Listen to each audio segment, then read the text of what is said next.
Hey, welcome everybody. We'll give it a few minutes while folks filter in from the waiting room, and then we'll go ahead and get started.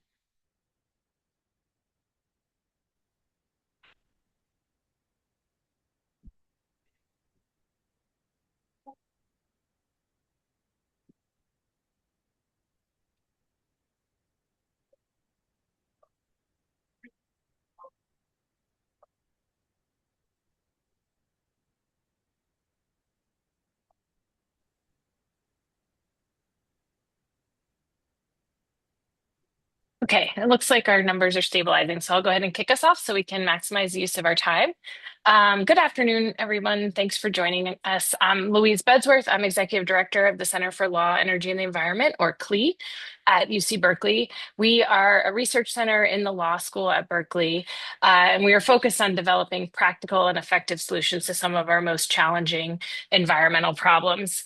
Through our projects, we tend to convene interdisciplinary teams and do broad stakeholder engagement to really help identify and implement the most effective solutions. And I think today's topic is a perfect example of this work. So we're really excited that you're joining us for this first webinar that will be part of a larger series for a project we kicked off this fall looking at the future of oil and gas. In this multi-year project, we're going to be developing and leading an engaged research effort to explore what the oil and gas industry could look like in the next 20 to 30 years as California, and we hope the world accelerates the transition to a clean energy economy. This is obviously a very complex question that requires considering the technological, economic, workforce, environmental, and equity considerations, among likely many more, of the challenge. And so we are going to be looking at all of this also in a very dynamic and changing legal and policy environment. And so this project is going to draw on expertise from across campus and beyond. We are partnering with the Possibility Lab at the Goldman School of Public Policy, the UC Berkeley Labor Center, and others, hopefully more academic and civic organizations and industry throughout this project. We hope that the final product of this work at the end of this effort will be a roadmap for what the oil and gas industry could look like in a climate safe world and what the legal, regulatory, and policy tools that we will need to deploy, what those are that we will need to realize this vision. So this webinar is kicking off a series that will host conversations with experts from industry, community organizations, government, and many more to help lift up a lot of these topics and just start a conversation around these diverse and complicated issues. And so we are really excited that you're joining us today. We hope you will join us for future webinars as well. As we host these webinars, we will be producing short papers as well, sort of discussion papers that we can be sharing with the output. All of it will go in to inform this larger project.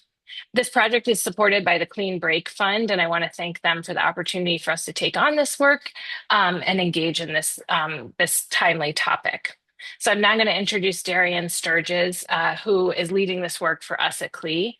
Darian joined us late last year, specifically to lead this project after serving as a senior advisor at the Department of Energy in the Biden administration. Prior to that, he has experience in the philanthropic sector and in the finance industry, as well as early in his career in the oil and gas industry. So a wonderful set of experience and expertise to help us lead this work. So with that, I'm going to turn it over to Darian to lead today's conversation. Thank you, Louise. And hi, everybody. So as Louise mentioned, talking about the future of energy in California is a very broad topic. It generates a lot of opinions, obviously has a lot of impacts. So as mentioned, over the next year or so, every month, we're going to be covering topics like the future of refining and drilling in California, the labor and workforce around oil and gas industry, and what kind of jobs we want for our children, the environmental issues around oil, the role of the tech sector, what it could mean to really decarbonize the industry. And then we're also going to look outside the state and outside the US as well. But to kick off today, I'm happy to be joined by two very smart people who are at the center of the energy debate here in California. Dr. Severin Borenstein, who's a longtime professor at UC Berkeley at the Haas School of Business and the head of the Energy Institute, and Siva Gunda, who's the vice chair of the California Energy Commission, or CEC, which has oversight over the oil and gas industry in California. One quick note I wanted to mention, the title here, the sort of the overarching theme is the future of oil and gas. Today we're going to focus on the oil and the fuel side of things. California power markets, the growing demand of electricity and natural gas. That's a big topic as well. We'll cover that in depth later. So, Severin, I'm going to start with you. Set the scene. How do oil and fuel markets work in California? Where does California sit within the global system? And what are some of the trends that we should be looking at? So just to set the background here, the world consumes about 100 million barrels a day of crude oil. Of that, California consumes between 1 and 2%. That is everything from refined oil into gasoline, diesel, jet fuel, but the majority of what we consume is gasoline. California produces about a quarter of a million barrels a day. So we are very import dependent. There are people who say we should be producing more in California, and you can have arguments about that. But the world has a very well integrated crude oil market, as has been made clear over the last 6 weeks. So when the price of crude oil goes up in one place because of a supply constraint, it goes up all around the world. In fact, if you look at the spot price of crude oil in California for the California production, it went up in lockstep with the prices all around the world when the war began. So Mhm. we are part of that world oil market.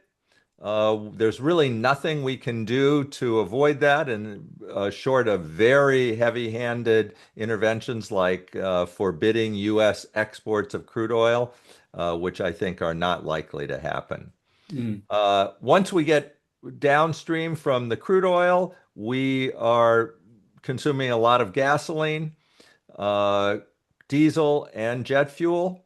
Prior to the war, it was pretty clear that California already had a problem on the gasoline side. We had lost two refineries, and we're not going to have enough capacity to meet California demand.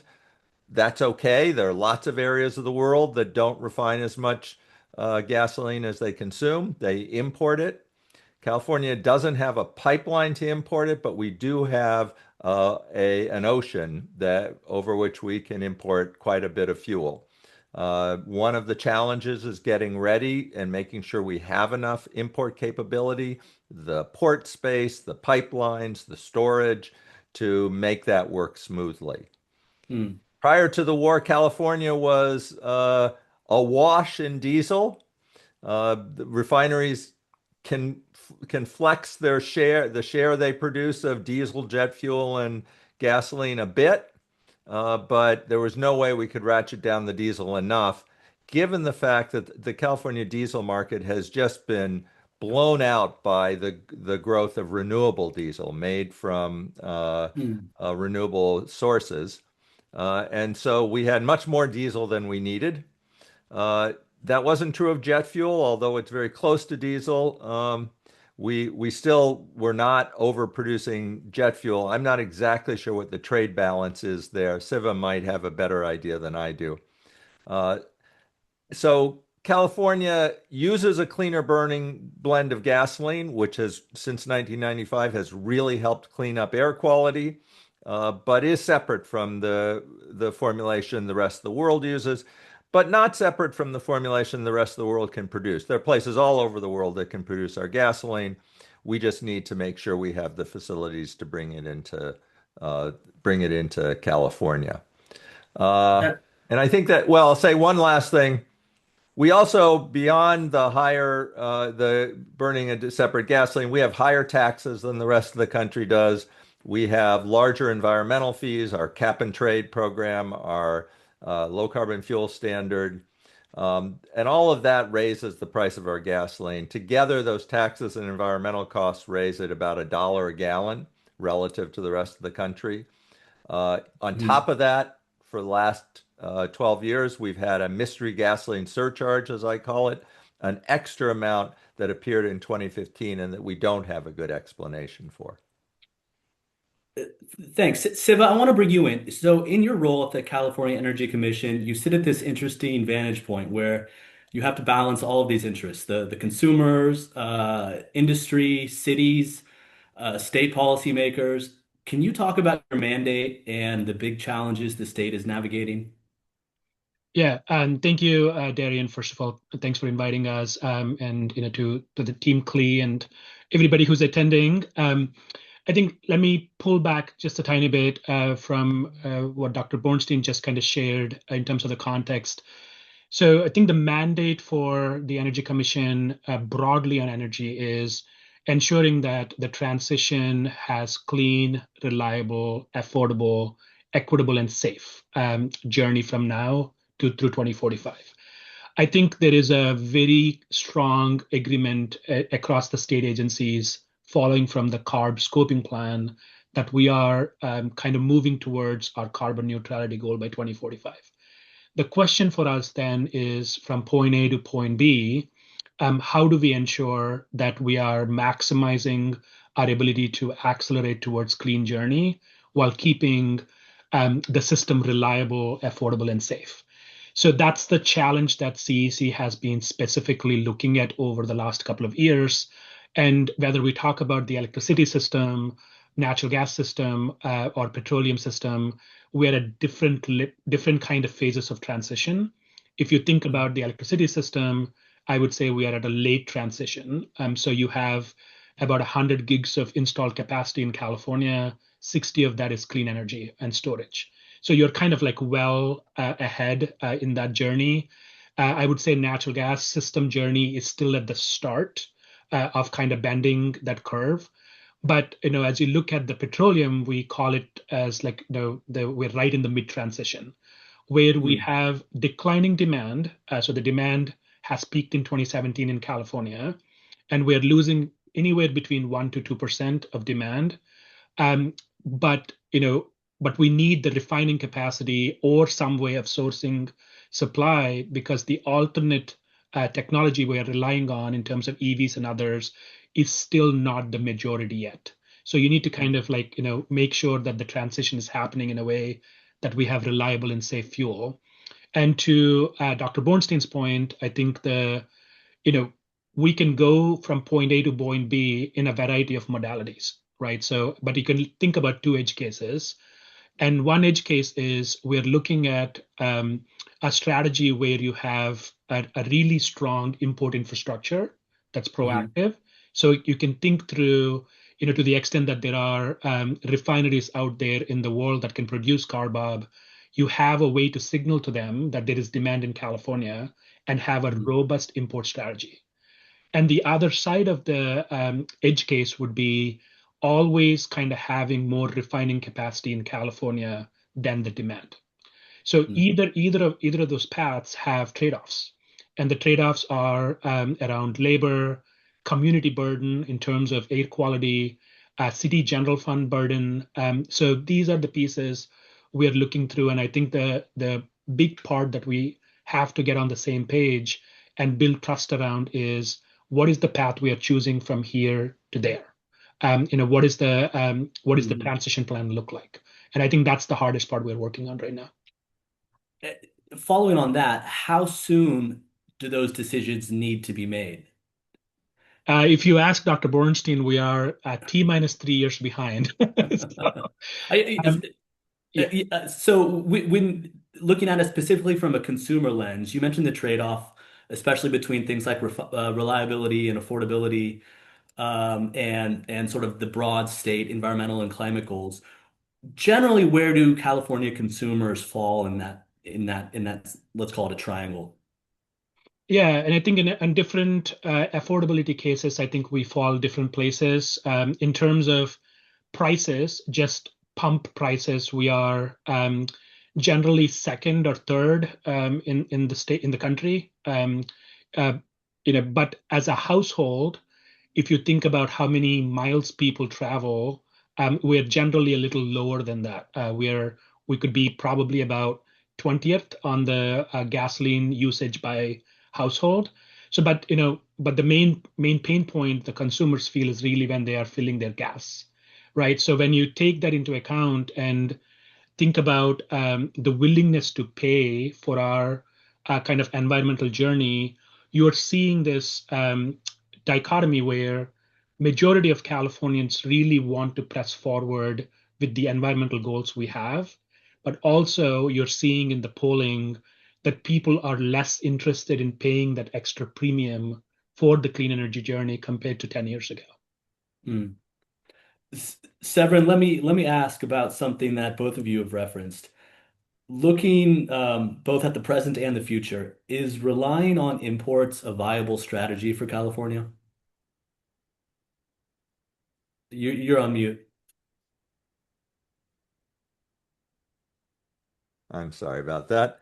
Okay. I think it's not just viable, it's the only viable strategy. Realistically, trying to keep all these refineries in business would require subsidies and regulation and a mess. Whereas if we can figure out how to create the infrastructure and make sure it's there, we can have a very smooth functioning gasoline market as we wind down our gasoline usage and as a result gradually close out the in-state refineries. And I see no barriers to that at all once we decide that we're going to actually support the infrastructure.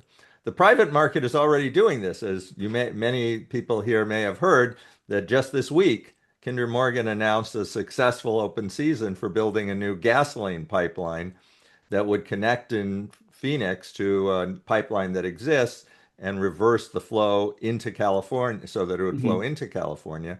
So they're already thinking of that. That depresses me a bit because I think they're making a multi-million dollar investment on a bet that California isn't going to get off gasoline very fast.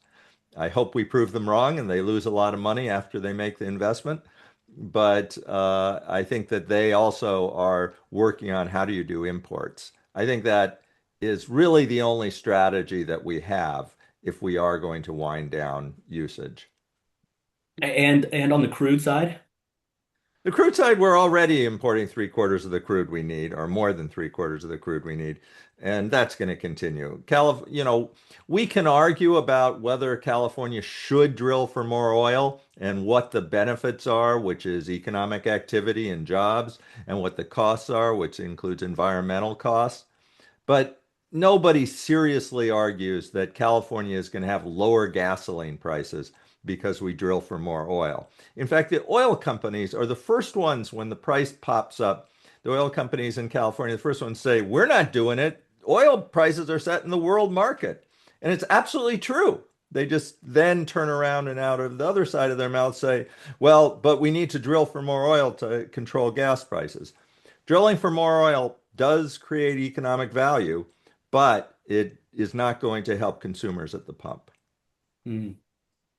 Siva, could you talk a little bit about how important the oil and gas industry is to specific communities within California, both on the refining side and the production side?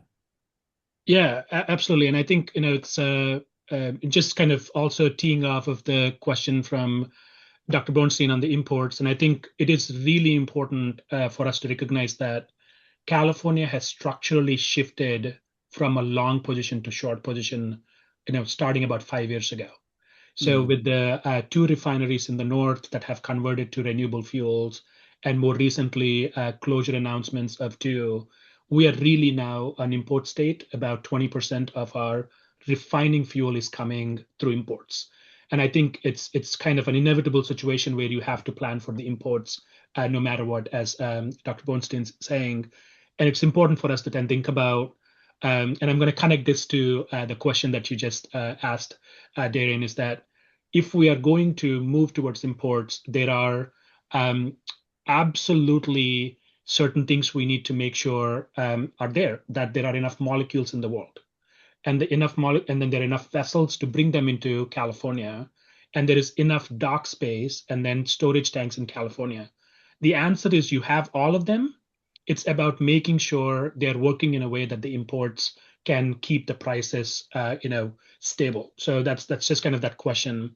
But as we move forward, and I'm going to bring, you know, the way CEC has been approaching this, starting with the letter from the governor last year, when he asked the CEC to think about how do we stabilize prices, how do we make sure we don't have premature exits of refineries.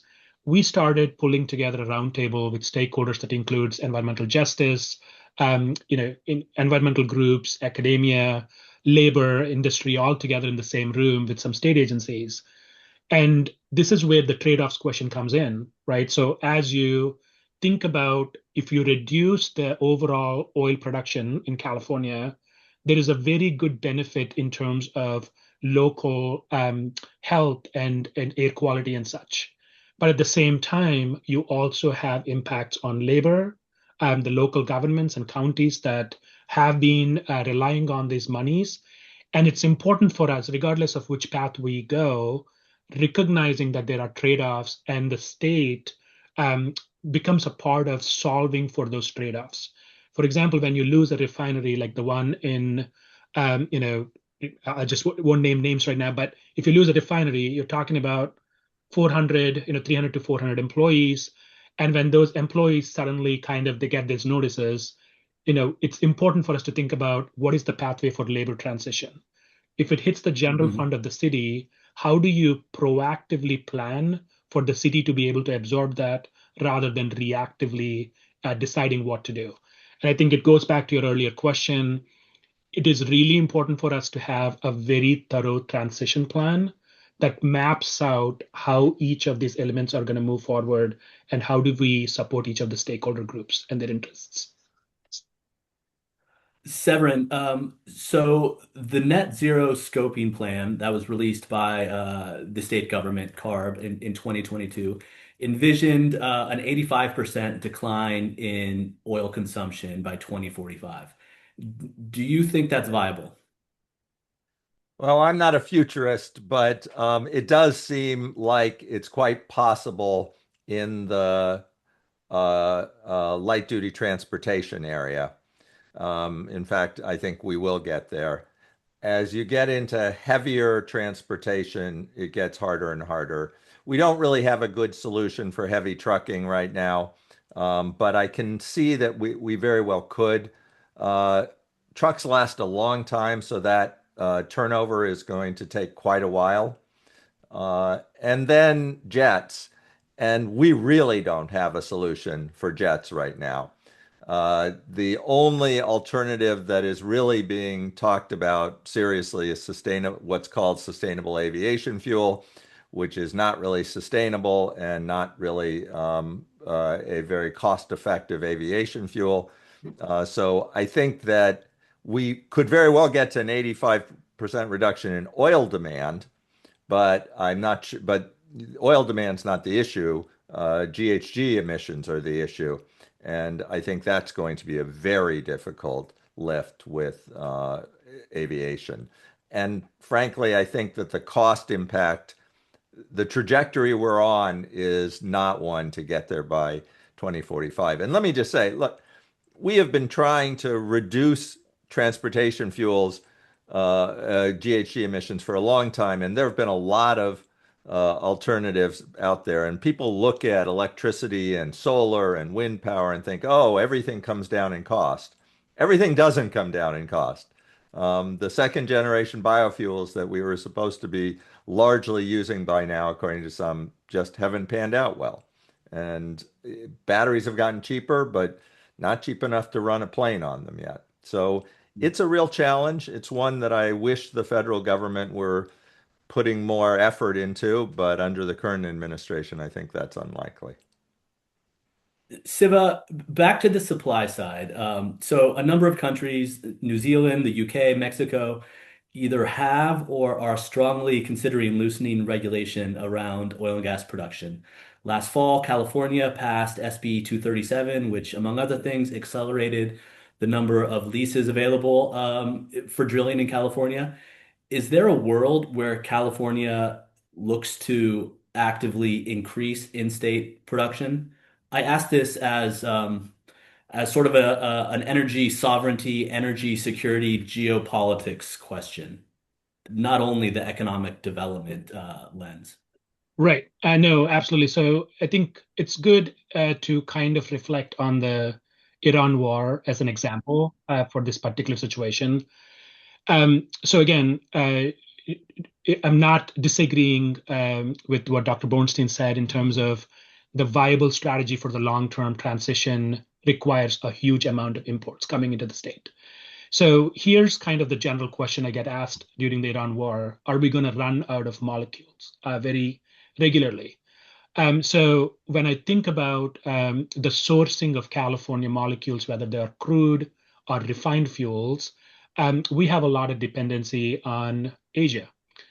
So right now, most of our refined molecules come from India, South Korea, Japan, and so on.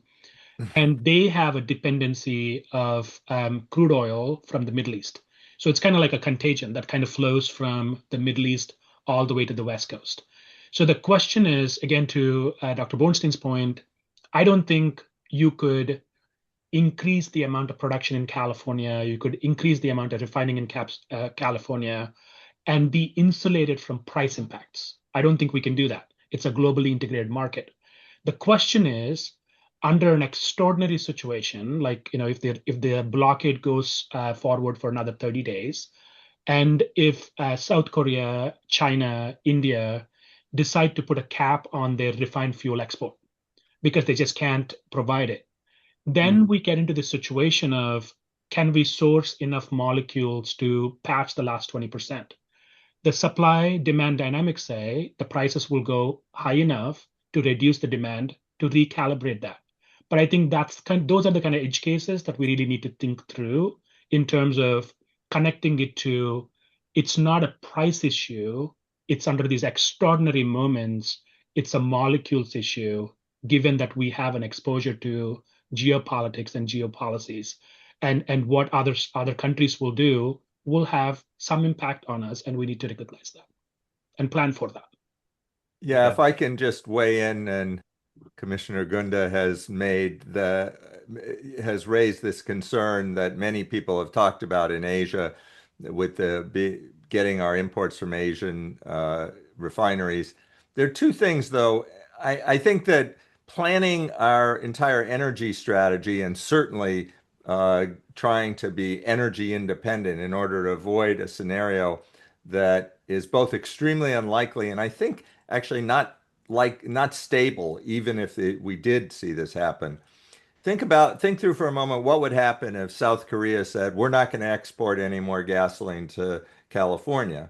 Well, the crude oil that is going to be directed directly to South Korea so that they can produce gasoline and make money shipping it to California would stop flowing there.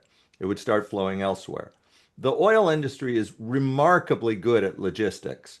You see these separations, you see these short run shortages, as we've seen at the beginning of the war. It can happen for a few weeks, but then those differences close because oil flows to the high price locations and the high value output out of a South Korean refinery right now is shipping it to California, as well as many other refineries that can make California gasoline or can make the blending components that go into California gasoline. Right. Yeah, can I just add, and again, think, the important point to Dr. Bornstein's point is, if we had that stable recognition of this is the imports we need into the state, right? So to Dr. Bornstein's point, if there is a signal that we have market in California and more refineries prime themselves to produce the carbob and the alkylates that we require, I think we'll be in a better situation. I think the only point that I would add is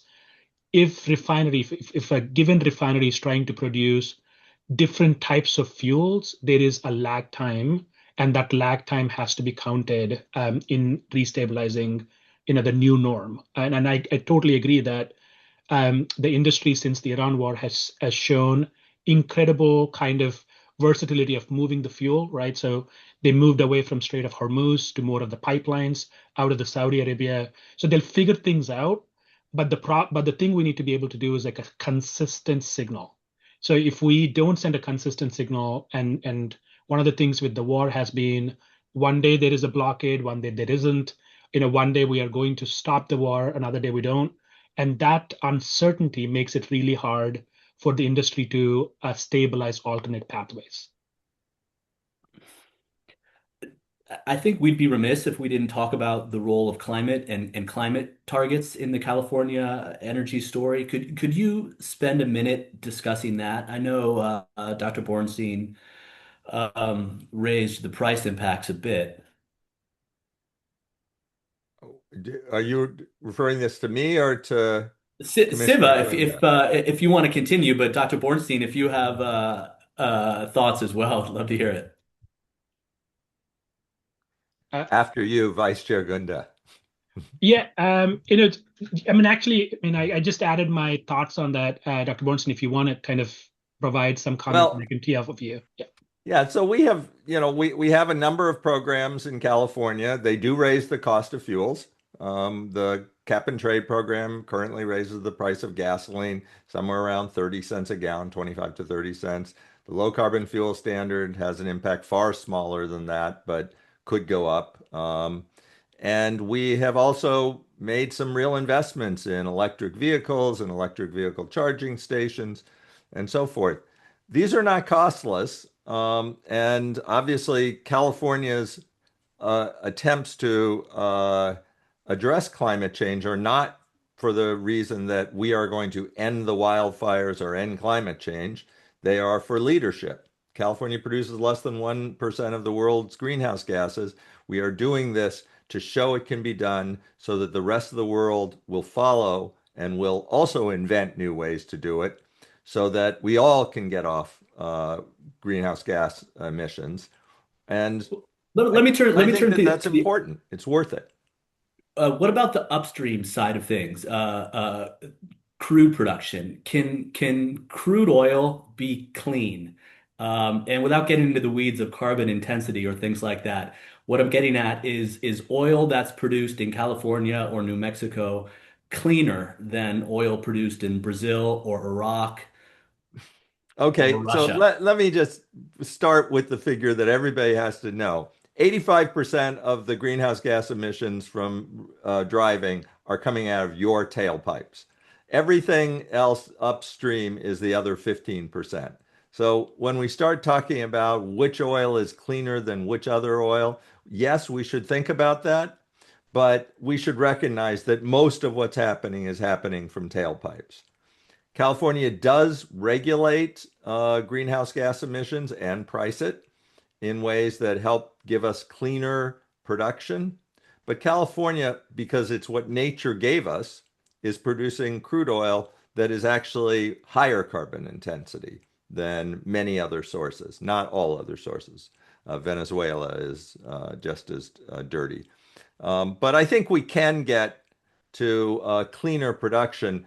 But I just think that focusing on that as our primary focus is really not that helpful. The way you get to reduce the emissions from crude oil production is you use less crude oil, and then the emissions go down.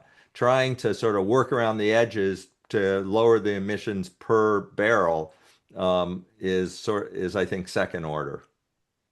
Yeah. And Darren, if you're okay, I'll take this opportunity kind of to just give a little bit of longer answer to kind of combine the last kind of few questions you shared here.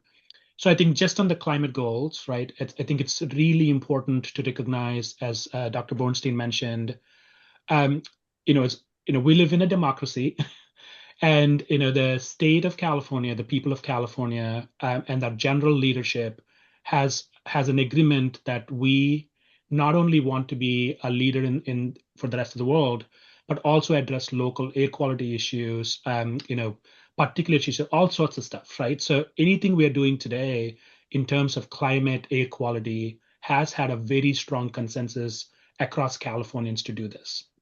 And when we do that, and when we are in a leadership role, there is a premium that we pay. And I think it's important then to think about what is the premium getting us.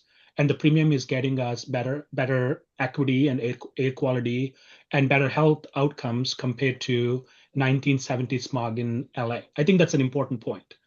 Then kind of thinking through as we move forward and making sure we continue to have that support, it's important that we ensure that the outcomes of the premium that we pay continue to be equitable and lift people up. And I think that's the most important part of that conversation. So then kind of bringing into the conversation around, how do we go from here into the future?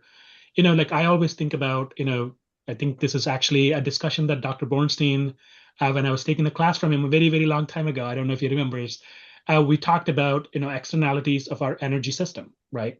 So if you think about the externalities of industrial revolution, we're talking about hundreds of trillions of dollars in terms of pollution and health impacts.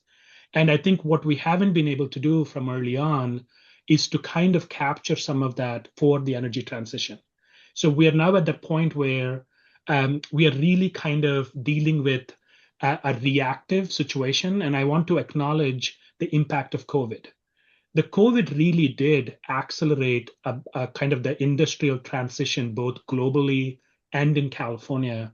And I think, the time that we thought we had suddenly compressed.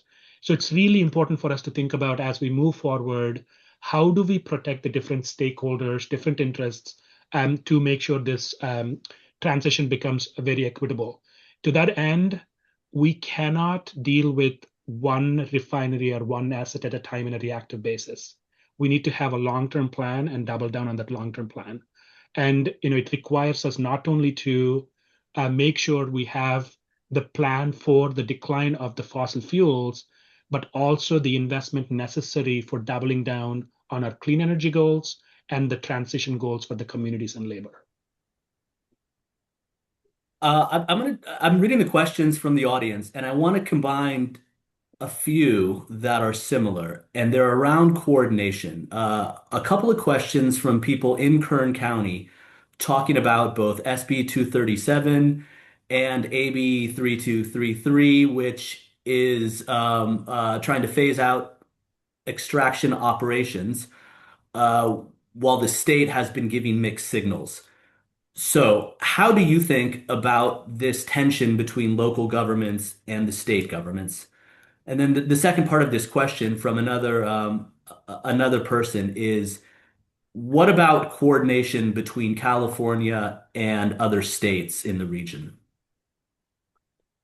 Yeah, I can get started and pass it to Dr. Bornstein. First, in terms of, I'll start the second one first and go to the first. In terms of coordination, we have been in active coordination with Arizona and Nevada for a couple of years now, given that they have a huge dependency on our refineries for their sourcing. And we have been getting input from them and tracking their own transition pathways. We have more recently, after the passage of 237, opened lines of communication for the rest of the West, including Washington, Oregon, and there are a number of different forums.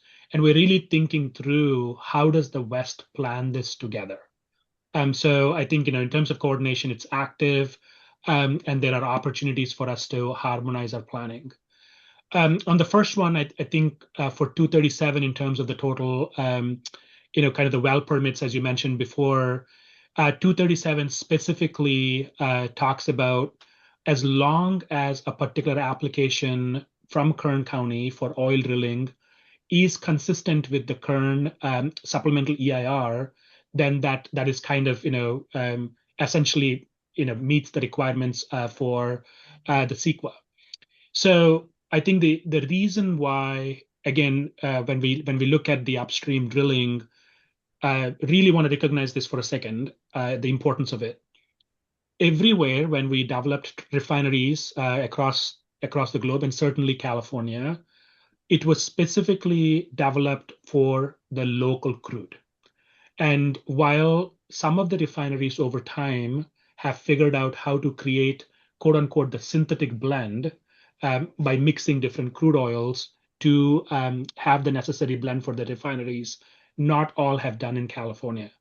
And at least for looking at last year, it was really important for us to stabilize how to make sure the existing refining capacity stays viable for a little while as the transition plan is really developed.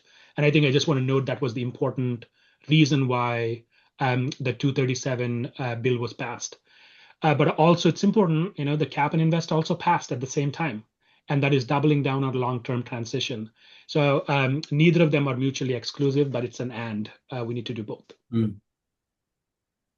Dr. Bornstein, anything that you would want to add? Yeah, I'm not an environmental engineer, and I'm not going to pretend I understand all the costs and benefits. I recognize there are real local benefits and to the economy from producing oil in Kern County.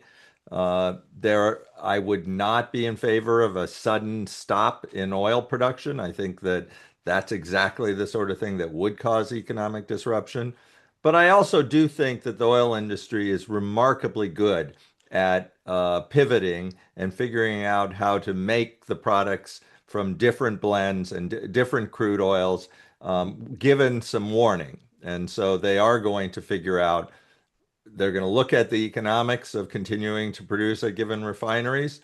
Maybe they will decide they don't pan out and they want to close that refinery a little sooner, but these refineries are closing, just to be clear. And crude oil production is winding down. So I think we have to recognize the environmental costs while at the same time recognizing the real value that that sort of economic activity brings to California, and particularly to some of the lower income parts of California that have historically been dependent on oil production. Yeah, can I just add to Dr. Bernstein one thing? And I think I would do injustice if I don't lift this up, right? One of the parts of our conversation along these roundtables that I mentioned in terms of multi-stakeholders, I think it's really important for us to leave nobody behind as we transition. Again, making sure we hear loud and clear, unless the legislative direction and the direction of California changes, we are pursuing every pathway to carbon neutrality by 2045. That's the goal of the state. And that means the continued decline of fossil fuel usage in California. The question is, as you move down that pathway, different stakeholders, different communities are impacted differently. And I think it's the responsibility of the state to actively think about how to protect each of those constituents during this transition, including local governments, communities that live around these refineries and labor. And I think we can't lose sight of that. Yeah, we got a number of questions asking about workforce and how do you protect the impacted workforce. I do want to make a plug for our session next month. We'll be having a conversation with some labor leaders and the UC Berkeley Labor Center to look into these issues in a lot more detail. So stay tuned for more info on that as well. We're almost at time. I wanted to end with a big picture question. So we all know what's happening geopolitically. Crises tend to cause some sort of change. What kind of change specific to California do you think could come out of the current global situation? Well, I'll take a first crack at this because I think, and it's not for the right reason, we are seeing renewed interest in figuring out how to transition off of gasoline and control costs. It's funny slash frustrating that a change in the world price of crude oil, the thing that's truly out of California's control, is what focuses the attention of the legislature on getting off of gasoline and the transition out of gasoline. This happened previously in 2022 when we saw the world price of crude oil spike, and suddenly there was an interest in figuring out the margins on refineries, which are sort of unrelated. And so I think that that's an upside. It's sort of sad that that's how our political process works, but it is. And I think it will help us refocus even more intensely than Commissioner Gunda and the staff of the CEC were already doing on figuring out this gasoline and fuels transition.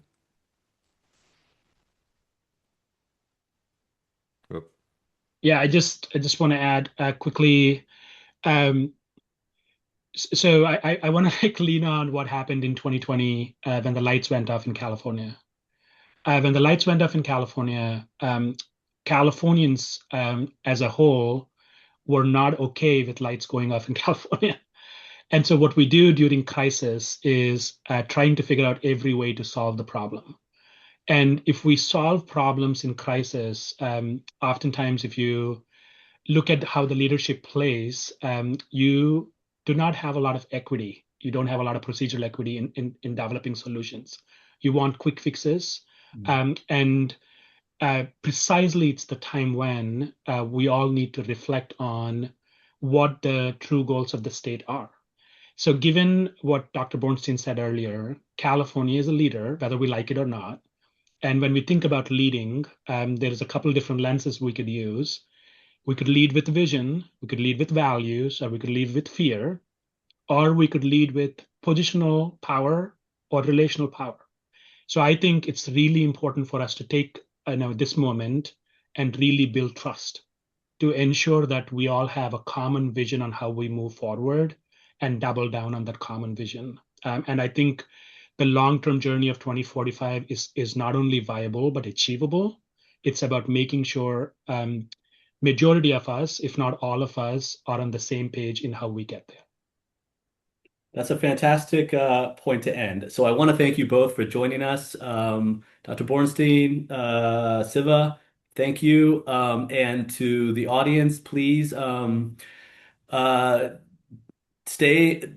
look in your inbox. I'm not sure. Yes, there is a link in the chat to register and or sign up for future webinars. Please do so and watch this space. We will talk again shortly. Thank you all. Thank you all. Thanks a lot.